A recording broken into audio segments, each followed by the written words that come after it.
Why Star Trek was so important to Martin Luther King Jr. It was the mid-1960s, the height of the civil rights movement. Police had beaten voting rights demonstrators on the Edmund Pettus Bridge in Selma. A bomb had exploded in a Birmingham church, killing 4 little black girls. Malcolm X had been assassinated. And every week, Americans watched a black woman on television.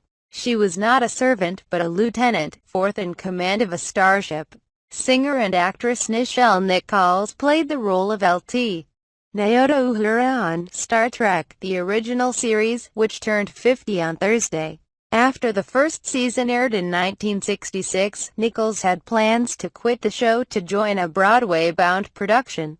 But Martin Luther King Jr. convinced her otherwise, and in the process, underscored the role pop culture had in the fight for equality.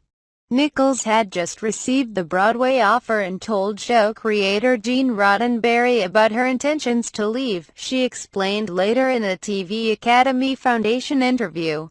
He said, "Don't you understand what I'm trying to achieve here?" and encouraged her to take a weekend to think it over, Nichols recalled.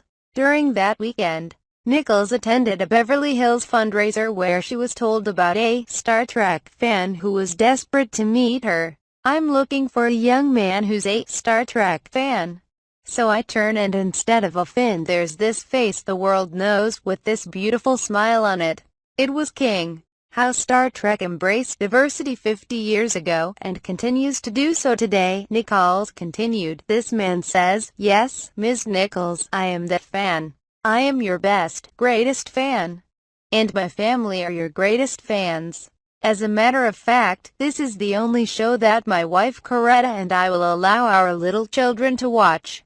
To stay up late to watch because it's past their bedtime." King said he admired Nichols's work and the role Roddenberry had created for her, one with dignity. The actress thanked him. She later recalled on NPR's Tell Me More, telling him she wished she could be out there, marching alongside him. H said, "No, no, no. No, you don't understand.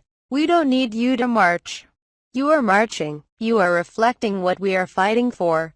Then, she broke the news to him that she was quitting the show. His smile faded, Nichols recalled later, as he firmly told the actress that she couldn't leave Star Trek. He said, "Don't you understand what this man, Roddenberry, has achieved? For the first time on television, we will be seen as we should be seen every day, as intelligent, quality, beautiful people who can sing and dance, yes, but who can go into space, who can be lawyers and teachers, who can be professors, who are in this day, yet you don't see it on television until now."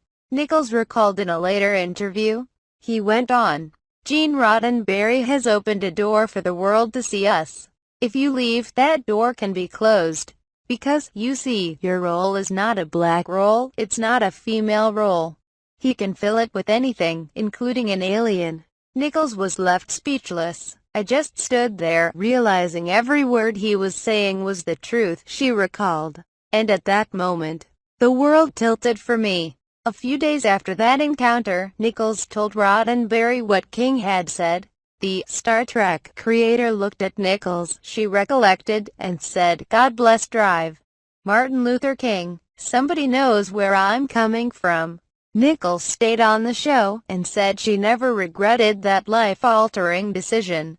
She went on to help NASA recruit new astronaut candidates, many of whom were women and people of color. Thank you for watching movie. Subscribe and like to support us.